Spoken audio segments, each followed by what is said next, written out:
She bought the house. She paid the taxes. She lived there for years. But one morning, on her own driveway, a police officer slammed her against her car and sneered, "You don't belong here." What he didn't know was that the woman he cuffed was a federal officer, one phone call away from turning his entire department upside down. This is the story of how humiliation turned into justice, how one livestream shook a city, and how a single voice changed the law of a nation. If you want to hear powerful stories where truth breaks through prejudice, subscribe now. Because what you're about to hear is more than a story. It's a turning point. 7:12 a.m. The morning air in Rosewood Heights carried that polished stillness money could buy. Red brick sidewalks stretched in perfect symmetry. Maple trees lined up like obedient soldiers. And lawns looked so unnaturally green you'd think someone spray-painted them at dawn. Every house was a statement, $2 million minimum to join the club. White fences painted with military precision. Smiles exchanged with neighbors that weren't really smiles at all. It was a neighborhood that whispered the same thing to anyone who didn't fit. This place isn't for you. Officer Craig Morton had been patrolling these streets for over a decade. He knew every barking dog, every license plate, every manicured hedge. So when he saw the woman standing at the front door of 118 Rosewood, his pulse spiked instantly. She was black, hair pinned neatly back. Gray tailored suit that fit like it was made for her. She was entering a code on the security panel. "Hey!" Morton barked, his boots crunching against the brick. "What are you doing there?" The woman turned. Her dark eyes didn't flinch. Her voice was steady, cold steel under velvet.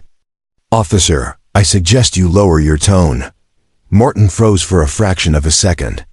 Not the response he expected, but the itch inside him, the one that had been whispering the same thing for years, only got louder. "Don't play smart," he snapped, hand hovering near his taser. "This isn't your place." "Hands where I can see them." She moved deliberately, raising her hands slow enough to show no threat, fast enough to show she wasn't afraid. "I don't have to prove I belong at my own home." Morton stormed forward, yanked her bag from her shoulder, and rifled through it like he was shaking down a suspect in an alley. "Elise Carter?" He sneered, tossing her ID on the hood of a Tesla parked in the driveway. "That's convenient. Fake IDs are a dime a dozen." He shoved her down against the car. The thud echoed through the pristine street. "Turn around. You don't belong here." Across the street, a thin figure shuffled onto his porch. Miguel Alvarez, 72, retired schoolteacher, hands trembling as he raised his old phone. He muttered to himself as the livestream went live. "The world needs to see this." His voice cracked, but the words came clear. "She lives here. I've seen her every morning jogging." "This is wrong." The comments poured in within seconds. "This is profiling, plain and simple. Call the news. She looks suspicious to me. Probably house-sitting." The internet split like glass under pressure, half outraged, half certain Morton was right. Morton didn't care. He jerked Elise's arms behind her back, the cuffs clapping shut with a metallic snap. "Criminals always act calm before they break," he said, breath sour with burnt coffee. Elise tilted her head, her voice even but carrying an odd weight. "Officer, remember this moment. Badge number 6023. You'll want to recall it later." Morton laughed harshly. "Is that a threat?" Her phone buzzed in her pocket. The screen lit up. "Director Alvarez, DHS." Morton snorted. "Nice trick. Homeland Security? What's next? You're the president." Then the sound hit, the low, predatory growl of engines. 3 black SUVs swung into Rosewood Heights, tires screeching as they stopped in formation. They cut through the perfect silence of the street, like sharks through still water. Doors opened. A tall Latina woman stepped out, power radiating from every movement. Her navy blazer was crisp, her gaze sharp enough to slice bone. "Elise Carter," she said, voice booming. Status. Elise lifted her chin, wrists still cuffed, a faint smile ghosting across her lips. Currently detained by local police for trespassing at my own residence. Gasps rippled across the crowd. Miguel's livestream counter jumped past 20,000. Morton stumbled. Wait, you're Diaz. The woman flashed a badge. Director Sofia Alvarez, Department of Homeland Security, Deputy Director of Civil Rights Enforcement, she said flatly. And you just handcuffed a federal officer on her own property. The world tilted. Even the birds stopped singing. How many complaints against you in the last year, Officer Morton? 7? 5 involving minorities? Alvarez's voice was a scalpel. Shall I read them out loud for your neighbors? Karen Mitchell, the self-appointed queen of Rosewood Heights, hustled forward in her Lulumans and HOA badge. We just wanted safety. Elise turned her head, locking eyes with Karen. No, you wanted exclusion. The words landed like a gavel. Miguel's hands shook harder. Tears blurred his vision, but his livestream surged past 38,000 viewers. Hashtag started flooding. Hashtag Rosewood bias. Hashtag justice for Elise. Alvarez raised her hand. An agent stepped forward, cut the cuffs off Elise's wrists. The clatter of metal on pavement was louder than any siren. Elise straightened, smoothed her suit jacket, and nodded. Thank you, Director. Alvarez faced the crowd, her voice carrying over the hedges and the frozen faces. Operation Prism has been documenting systemic bias in Rosewood PD. What you witnessed here today is exactly why we are here, Miguel whispered into his phone. The world is watching. And the world truly was 50,000 people now. Reporters racing to the scene, hashtags climbing like wildfire. Morton's knees weakened. Elise turned slowly, her eyes locking on him, her voice firm enough to burn into stone. Officer Morton, badge number 6023. This moment will be recorded. Not just in memory. In history. On Miguel's feed, the comments blurred into a storm. This is bigger than Rosewood. Operation Prism, what is it? Accountability is coming. Elise never looked at the camera. She only looked at Morton, the man who thought he had the right to decide where she belonged. And that's where the first chapter ended. With the air so heavy you could feel it pressing down, with history already writing itself in real time, and with Elise Carter standing taller than the badge that tried to break her, the street was no longer a street. It was a stage. Neighbors who once peeked through blinds now crowded their lawns, phones raised like torches. Kids on bikes stopped mid-pedal, their parents yanking them back by the collars. Even the gardeners, usually invisible, their leaf blowers humming in the background, had shut off their machines to watch. And at the center stood Elise Carter, wrists still red from the cuffs, her gray suit catching the early light. She looked less like a victim and more like a prosecutor waiting for her turn to speak. Director Alvarez scanned the scene with the cool patience of someone who'd done this before. She didn't rush. Every step, every pause was deliberate. She wanted everyone to feel the weight of what was happening. Officer Morton, she said, voice steady. Step forward. Morton didn't move. Sweat slicked his temple. His jaw clenched, but his boots felt like they'd been bolted into the brick. Now, he stumbled forward, trying to summon the authority he thought he owned. This is a mistake. She looked suspicious.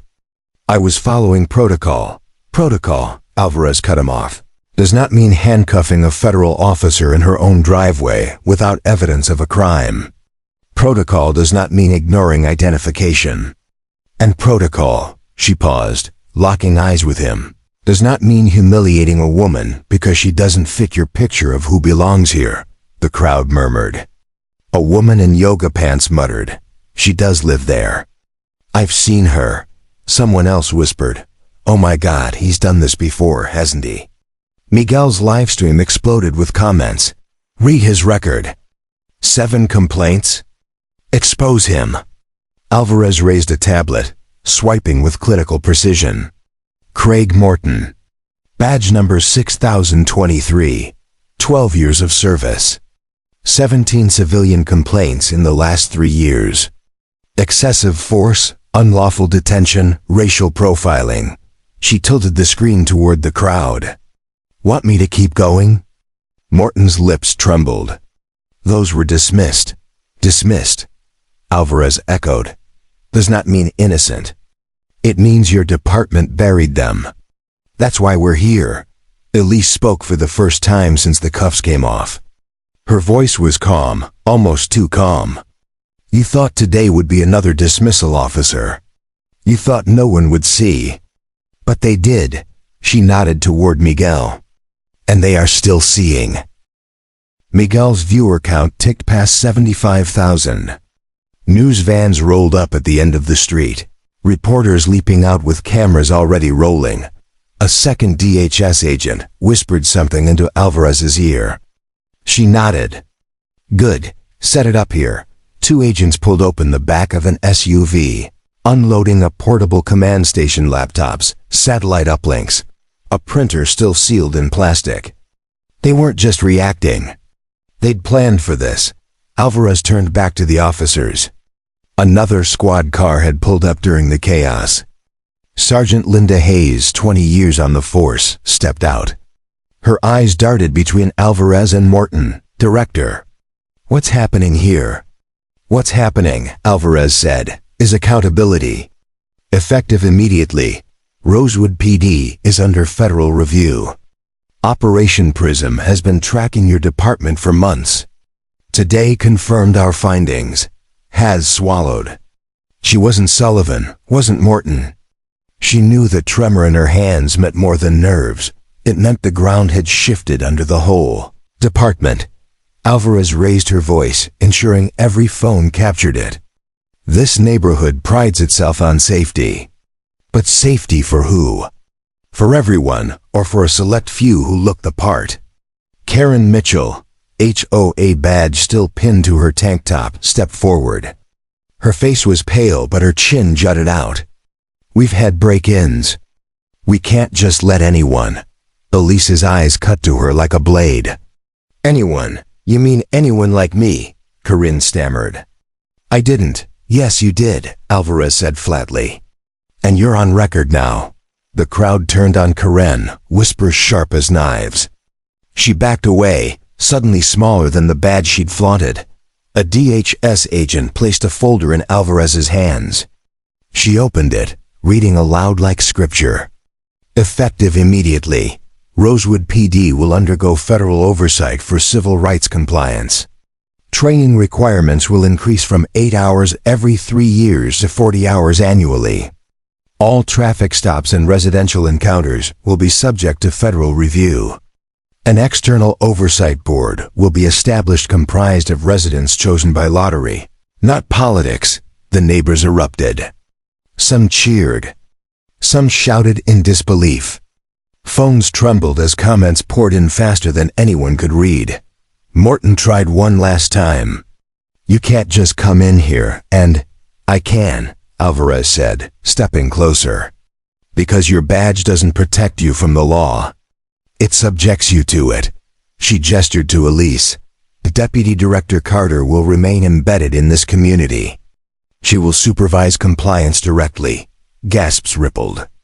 Elise Carter, the woman they'd just seen pressed against her own car, would now be their watchdog, their neighbor, their reminder that the world was watching. Elise adjusted her suit jacket. For the first time that morning, her eyes softened. She turned to Miguel, still streaming, still shaking. Thank you, she said simply. The old man blinked, tears slipping down his weathered cheeks. No. Thank you. Behind them, a DHS agent snapped fresh photos of Morton, badge number 6023, face pale as death. His image would be filed, printed, circulated not as a hero, but as a case study.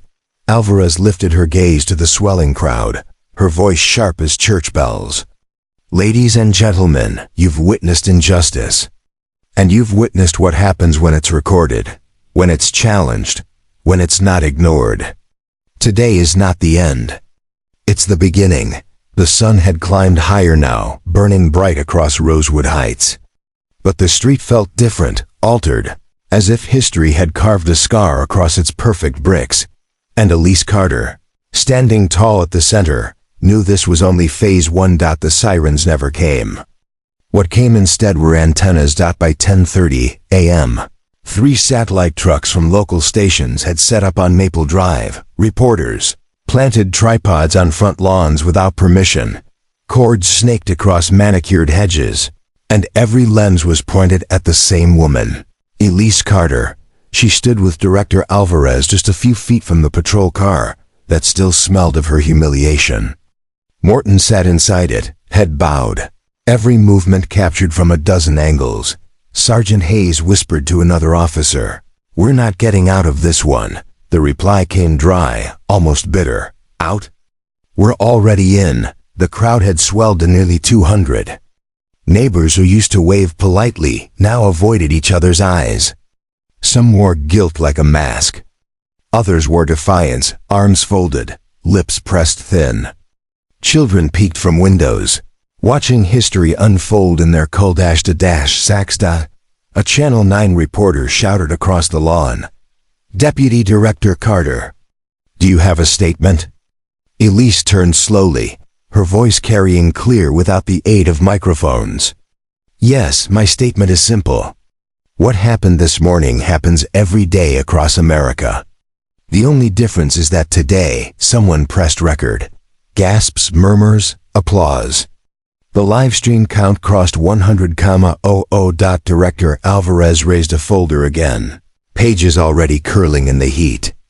Rosewood Police Department has been selected for federal reform under Operation Prism. We've documented disproportionate stops, detentions, and complaints tied to race and appearance. Today's incident confirmed our data.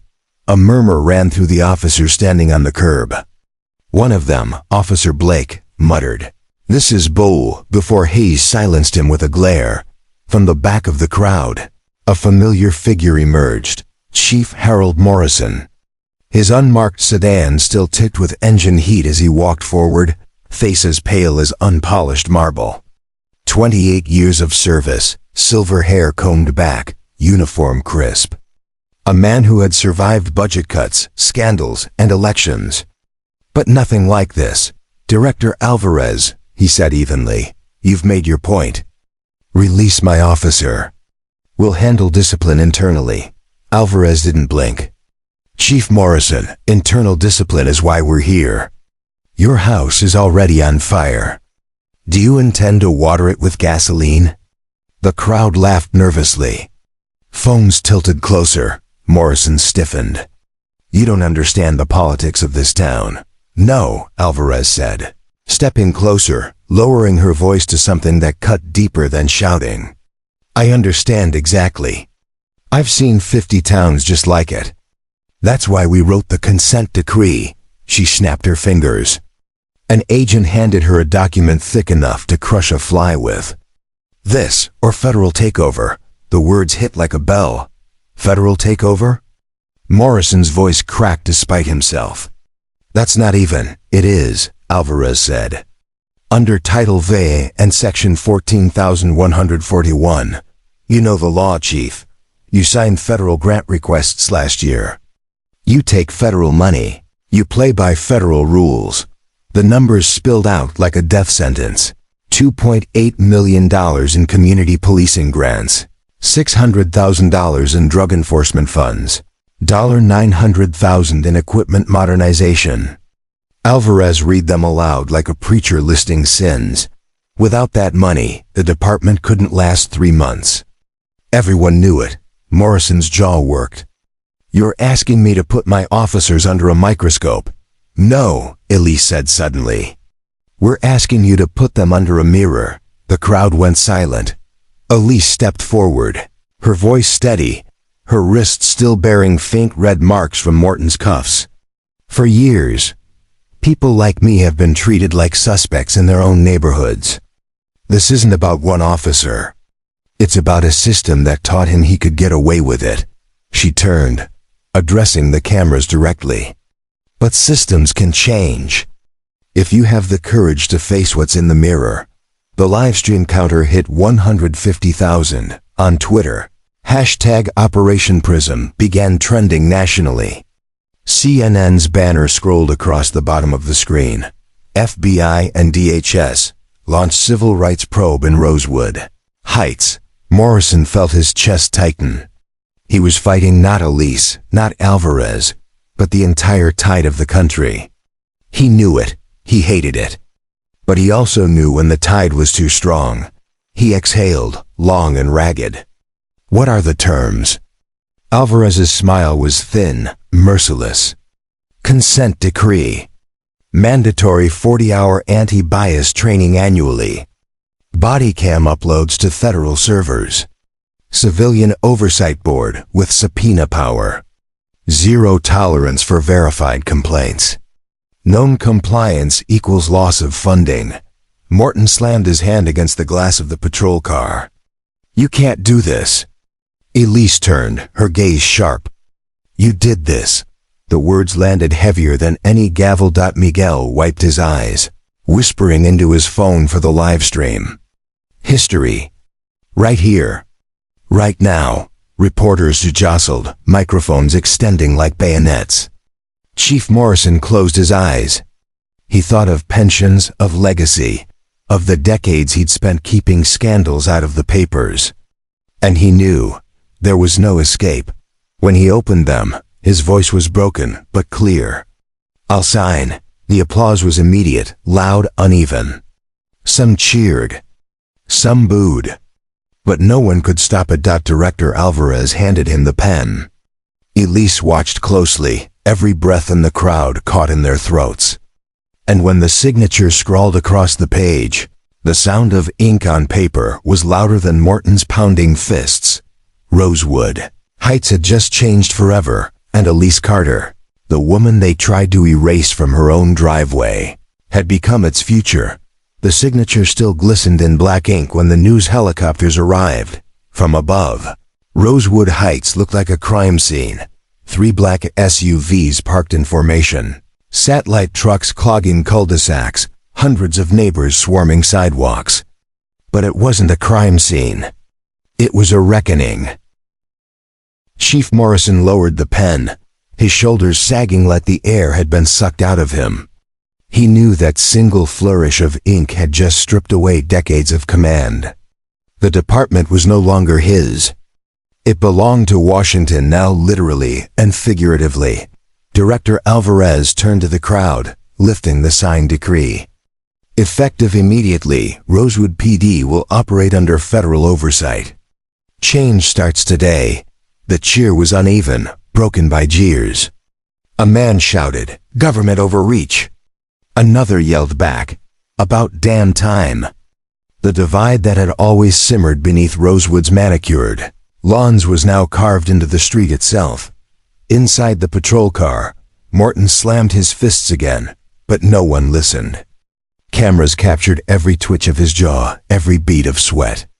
He wasn't an officer anymore, he was evidence. Karen Mitchell tried to melt into the crowd. She tugged off her HOA badge, shoved it into her pocket, and edged toward her house. But Alvarez's voice sliced the air. Double quotes, Ms. Mitchell. Karen froze. You told officers this woman didn't belong here. That statement is now part of the federal record. Karen's mouth opened, closed, opened again. I was mistaken. No, Elise said, stepping closer, voice sharp as a blade. You were discriminatory. You didn't see me. You saw your fear. And you called it safety. Phones lifted higher. Karen's face blanched under the weight of 1,000 lenses. She turned and fled, but the damage was done. Her words would live online forever. Alvarez gestured to her team. Agents unfolded collapsible tables, set up laptops, printers, even a projector screen against the side of an SUV. A mobile command center sprang to life in the middle of Maple Drive. A young agent whispered to Elise, "We're pulling up the stats now, within minutes." Charts filled the screen bars, lines, ratios. Arrest rates by race. Complaint ratios. Use of force disparities. The numbers were devastating. For the past 5 years, Alvarez announced, black residents of Rosewood have been 3.9 times more likely to be stopped, yet 42% less likely to be found with contraband. That is not safety. That is profiling. Morrison flinched. His officers looked at the ground. Elise stepped forward, her voice firm but quiet. I moved here 2 years ago knowing exactly what might happen. And today, it did. But what matters isn't just the humiliation, it's what we build from it. The live stream counter hit 250,000. Reporters shouted questions. Deputy Director Carter, what happens next? Elise looked straight into the cameras. Next, we change how policing works here. Rosewood will be the model for the nation. The words rippled across screens from living rooms to Senate offices. And in that moment, Elise Carter was no longer just a federal officer. She was a symbol. The weeks that followed shattered the old order. Body cameras were now mandatory. Footage uploaded nightly to federal servers. Officers sat through 40-hour training sessions led by instructors who didn't care about excuses. Community meetings filled the town hall every month, residents grilling officers who once avoided eye contact. And every session, Elise sat in the front row, calm and unyielding. Morton was suspended without pay. Instead of a gun, he now held a basketball whistle, coaching kids at a community center in East Rosewood as part of his mandated service. At first, the children mocked him. But over time, he started listening to them, to their stories of police stops on bikes, to their mothers' fears. He wasn't redeemed, not yet. But something inside him cracked. Karen Mitchell resigned from the HOA board under pressure. She sold her house within months, retreating to Florida. In her absence, the neighborhood association elected its first diverse leadership team. Miguel Alvarez, the man with the shaking phone, was nominated to the new Civilian Oversight Board. By fall, numbers told the story. Racial profiling complaints down 72%. Use of force incidents down 68%. Community trust scores up 61%. Elise watched those numbers with cautious pride. She knew data mattered. Politicians listened to charts more than cries. But behind every percentage was a life. One evening, Miguel stopped her on the sidewalk, tears in his eyes. My granddaughter used to walk to school with her head down. Now she walks tall. Because of you. Elise smiled softly. Not because of me. Because of us. Because you recorded. 6 months later, Elise stood in Washington, D.C., testifying before Congress. Behind her, the phrase glowed on the projector, the Rosewood model. Senators leaned in, cameras flashed. Elise's voice was steady. True change doesn't come from confrontation. It comes from preparation, from documentation, from facing the system with evidence instead of anger. Rosewood proves it can be done. Her words became law. The Federal Police Accountability Act passed the following year, requiring oversight boards, body cams, and mandatory bias training nationwide. Across the country, people repeated the hashtags that had begun on one quiet street. Hashtag our evidence, our power. And every morning, Elise still jogged through Rosewood Heights. Neighbors waved, genuinely now. Kids called her name. Miguel waved from his porch, his old phone still in his hand. The street was still lined with maple trees, the lawn still absurdly green. But Rosewood was different. Not perfect, not healed, but different. Because one morning, a woman had been handcuffed on her own driveway. And she had refused to stay silent. 3 years later, the morning light in Washington, D.C. was different from Rosewood Heights, colder, sharper, reflecting off the marble and glass towers of federal power. Elise Carter adjusted the lapel of her tailored navy suit as she walked up the steps of the new National Bias Prevention Unit, the agency she now directed. Inside, the walls gleamed with digital dashboards, maps of the U.S. glowing with real-time data, spikes of red where complaints surged, bands of green where reforms had taken hold. The Rosewood model had spread to 37 cities. Crime was down. Complaints were down. Trust, for the first time in decades, was up, but peace never lasts long. Her chief analyst, Jordan Singh, intercepted her with a tablet. "Director Carter, you need to see this." On the screen, video footage from Brighton, a coastal city in Maine. Two immigrant fishermen dragged from their boat by local police, accused of smuggling without evidence. One officer laughed into the camera. "Back to where you came from." Elise's jaw tightened. She knew the signs. She'd lived them. Brighton was about to become another Rosewood. "Activate PRISM protocols," she ordered. "We're deploying." The following week, Elise stood on the Brighton docks. Wind whipped her hair, gulls circled above, and the salty air couldn't mask the tension. Reporters swarmed again this time, not just local but international.